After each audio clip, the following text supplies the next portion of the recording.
નમસ્કાર દર્શક મિત્રો, અત્યારે હાલ સૌથી મોટા સમાચાર સામે આવી રહ્યા છે। બનાસકાંઠા જિલ્લાની અનેક નાની મોટી નદીઓમાં મિત્રો પાણી છોડવામાં આવ્યું છે અને અત્યારે હાલ સૌથી મોટા સમાચાર એ કે ગુજરાતમાં ધોધમાર વરસાદ વરસી રહ્યો છે અને તમે વિડીયોની અંદર જોઈ શકો છો કે બનાસના નવા નીર કેવા આવી રહ્યા છે।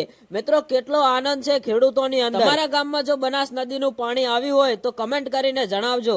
અત્યારે હાલ મિત્રો બનાસકાંઠા ધાનેરા અત્યારે હાલ ખૂબ જ વરસાદ વરસી રહ્યો છે અને બનાસકાંઠા નદીના નવા નીર આવી રહ્યા છે અને દાંતીવાડા ડેમની આપણે વાત કરીએ તો તેની પણ સપાટી ઘણી બધી વધી ગઈ છે અને દાંતીવાડા ડેમની અંદર પણ પાણી ઘણું બધું ભરાઈ ગયું છે।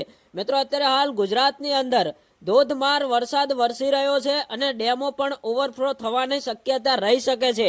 ત્યારે મિત્રો અત્યારે હાલ બનાસકાંઠાની દરેક નાના મોટા ગામોમાં વહેતી નદીઓમાં પાણી છોડવામાં આવ્યા છે।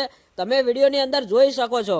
મિત્રો આ બિલકુલ લાઈવ વિડીયો છે, નવો વિડીયો છે। એવું ના સમજતા કે આ ફેક વિડીયો છે, જૂનો વિડીયો છે, પણ મિત્રો આ બિલકુલ લાઈવ નવો વિડીયો છે અને નવા સમાચાર છે। બિલકુલ લાઈવ સમાચાર તમને આપણી ચેનલ ઉપર જોવા મળતા રહેશે। તો આપણી ચેનલ ઉપર નવા આવતા હોય તો ચેનલને એક લાઈક, શેર અને સબસ્ક્રાઈબર કરી દેજો। અને શું મિત્રો તમારા ગામમાં પાણી આવ્યું છે? જો પાણી તમારા ગામમાં આવ્યું હોય તો કમેન્ટ કરીને બતાવજો।